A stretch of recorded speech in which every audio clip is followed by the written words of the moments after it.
Então, a desinformação ela tem um caráter degenerativo, um caráter de engano. Isso nos lembra aqueles desenhos que nós assistimos antes, quando éramos pequenos. Lembra daquele filme, desenho do Pica-Pau? Então o Pica-Pau vinha vindo, entrou numa loja que estava fechada e estava o lobo lá dentro. Ele bateu na porta e fez aquele barulhinho, e o lobo estava lá dentro. Ele ouviu o barulhinho e falou assim: um otário. Exatamente isso eu aprendi quando era criança. A pegar daquele desenho o estado de alerta. Quando a psicologia ela é degenerada sem os princípios judaicos cristãos, olha como isso é importante. Se nós não temos o princípio que vem de casa, lá da nossa família, a nos instruir pelo conhecimento judaico-cristão de Cristo, do Evangelho, o que acontece? A criança pega o lado do lobo. Então passa a querer tirar vantagem das pessoas. Porém, aquele desenho ele tem dupla ação. Então no meu caso, eu não fui para o lado do lobo. Eu fui nem para o lado do Pica-Pau. Eu analisei os dois pontos. Este quer tirar vantagem também, o Pica-Pau, o espertalhão. E o lobo também, o espertalhão, um otário. Né? Esse desenho nos dá a exata visão política do nosso país.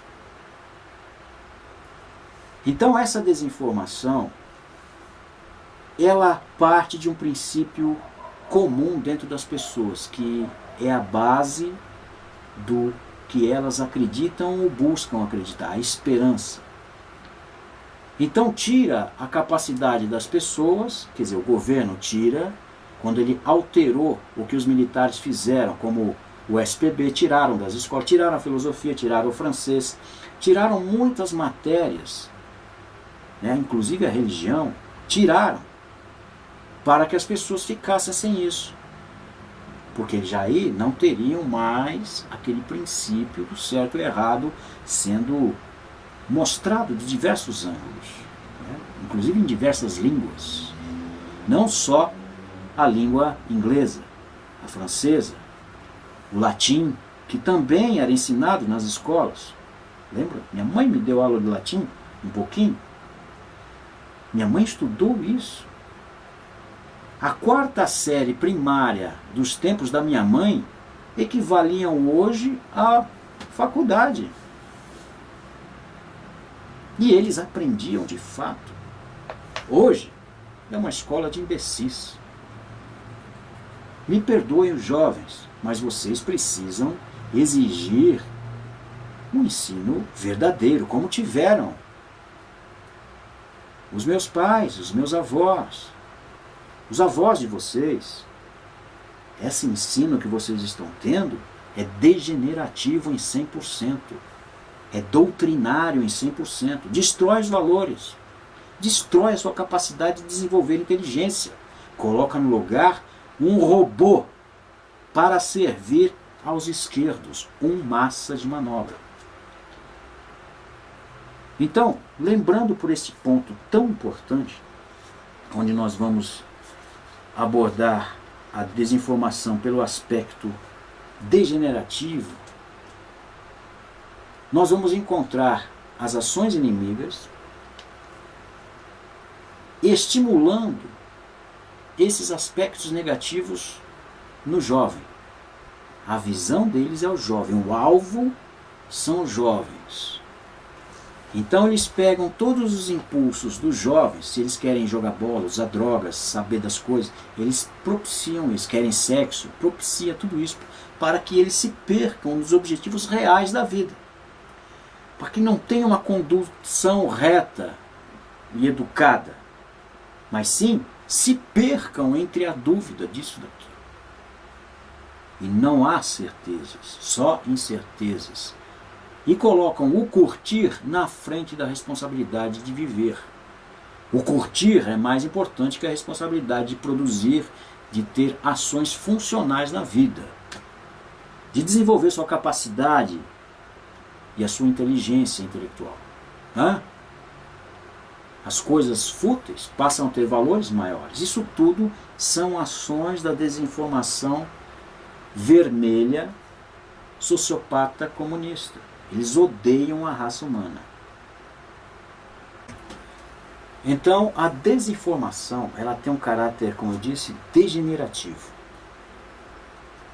Então, cria uma onda psicológica involucionante, desinformante, caluniadora, desinformadora, que é propriamente o que eu estou dizendo, e difamadora. Difama. Diga-se de passagem, são artigos do Código Penal brasileiro. O artigo 138, difamação. E 139 é calúnia. A calúnia é quando você acusa alguém de algo que ela não fez. A difamação é quando você divulga algo distorcido de uma pessoa. Por exemplo, a pessoa estava andando na rua, uma laranja caiu na cabeça dela, da árvore, do vizinho. A pessoa viu, falou que ela, uma calúnia, entrou lá e roubou a laranja. Pega, além de ser uma calúnia, ela pega aquilo e sai falando, distorcendo, difamando. Então usou os dois artigos, a calúnia e a difamação ao mesmo tempo. O que eu quero chegar, no propósito que eu quero dizer, que essa esquerda, ela estudou todos os aspectos degenerativos do ser humano. Vamos dar exemplos de ação sobre isso. No Brasil nunca houve, a partir de 64, ou o contragolpe que houve em 1964, quando as Forças Armadas expulsaram esses comunistas do Brasil, de forma alguma houve ditadura depois disso. Foi uma ação legal, o povo quis, na Marcha da Família com Deus, o povo pedindo ordem, os militares patriotas, honrados, ouviram a população, o próprio Congresso decretou um vácuo constitucional, não havia presidente, e uma desordem total nas instituições, onde motins passaram-se a acontecer, legitimando uma intervenção militar. Após isso, como quando se estabeleceu o colégio para eleger os presidentes da República, os generais que porventura foram generais, eles eram da reserva. Como eu sou da reserva. Como o senhor é da reserva, como todos que serviram são da reserva. Os senhores são reservistas também. Né? Todos nós. Se a pátria precisar de nós, nós seríamos servir. Eles serviram e são da reserva.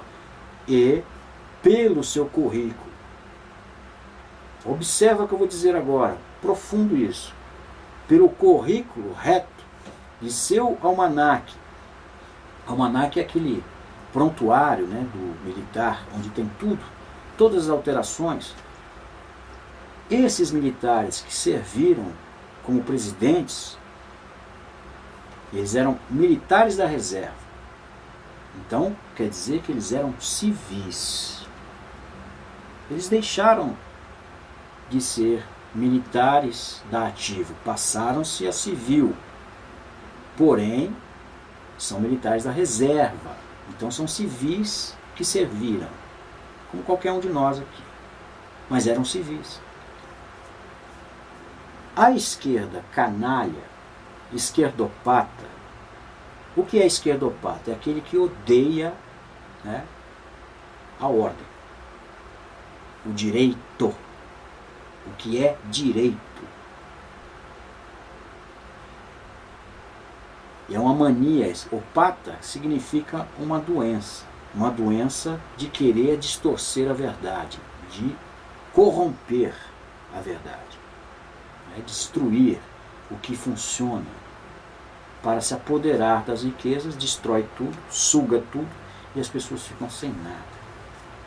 Então, nesses governos que se estabeleceu pós 64, não foi de forma alguma ditadura. Não existiu ditadura. E qualquer um que venha falar que existiu, está mentindo. Porque, como eu disse aos senhores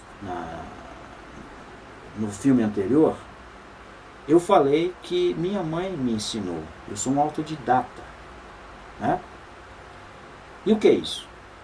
Eu tive a oportunidade, graças à minha mãe, na época do regime militar, dos governos militares, dos governos dos generais da reserva, dos civis generais da reserva, eu tive a oportunidade de ter acesso a livros e mais livros, porque minha mãe foi minha professora. Me auxiliou em tudo que eu tinha dúvida. Eu era aqueles chatos que ficava perguntando: mãe, o que é isso aqui? Para que serve isso aqui? Para que lá? Eu queria saber. É uma inquietude pessoal que veio comigo. E era minha mãe, a pessoa que eu amava, que eu buscava esse conhecimento. Não só com ela, como também no meu pai. Busquei saber. Isso é um impulso de dentro. Eu vivia apurrinhando ele porque eu queria saber as coisas. Então eles compravam livros. Minha mãe comprou a maioria dos livros, 2 enciclopédias, uma Barça, a outra a Britânia. 2 enciclopédias atuais da época. Né? E mais uma outra enciclopédia menor. Eram 3 ou 4. E um atlas maravilhoso, que eu devorei aquele atlas. Era um livro grosso, assim, grandão, que tinha toda a história do mundo. Né? Contava a história política e tal, a geografia, tudo. Todos os governos que existiram naquela época.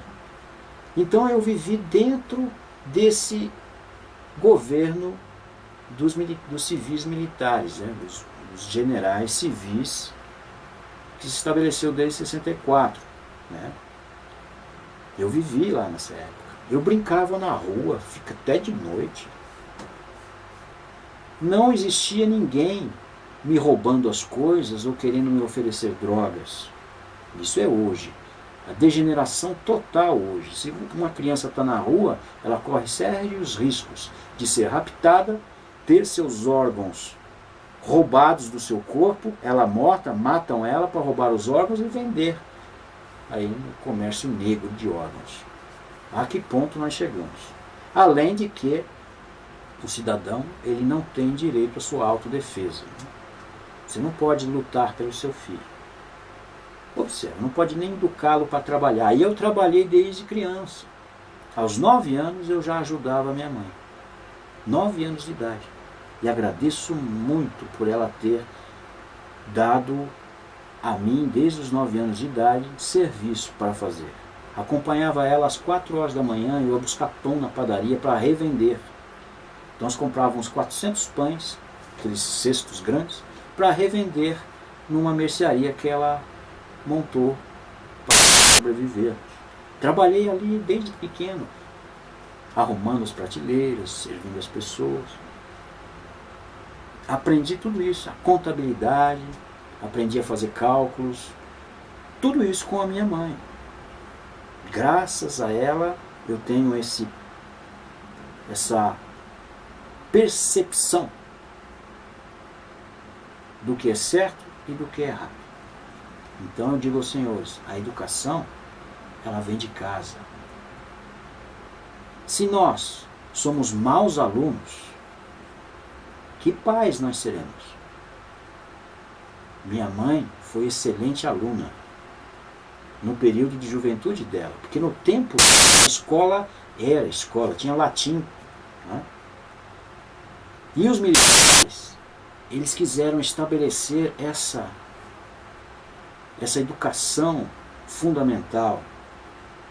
Eles fizeram isso, porque eu também estudei nas escolas que foram regulamentadas pelos governos de 64 até 85, eu tive o privilégio de estudar nessas escolas e aprender o SPB, aprender educação para o trabalho, e diversas matérias que hoje fazem falta. Filosofia, que me dava percepção das coisas, como ciência, a ciência prática, maravilhosa, logo no começo, não era lá na faculdade, logo no começo, as primeiras aulas ali do ginásio. As pessoas saíam dali realmente sabendo. E tinha todo o civismo maravilhoso de você alimentar a cultura pela nação, o amor pela terra, o amor. Então nós todos desenvolvíamos isso dentro de nós. Por isso eu alerto aos senhores, qualquer um que disser que no Brasil existiu ditadura de 1964 a 1985, está mentindo. É um desinformante, é um traidor da nação brasileira, é um traidor dos seus antepassados. Ele não merece estar no Brasil, porque o Brasil, ele foi salvo diversas vezes das intentonas comunistas destruidoras de nações. Por isso, os nossos antepassados, muitas pessoas que viveram nesse tempo, não estão mais dentre nós. Coronel Malhães, Paulo Malhães, Brilhante Ustra, militares de honra. Então, a esquerda odeia esses, obviamente, porque são direitos. A esquerda, como o nome já diz, está à esquerda da ordem. Quando nós falamos à esquerda, nos dá a ideia do errado. O direito, direito. O esquerdo só pode ser o errado. Não esqueçam isso. Não estou falando de partidos de direita. Não existe partidos de direita. Eu já falei isso uma vez. O que é a direita? São os homens direitos. Se eles se omitem, o que fica?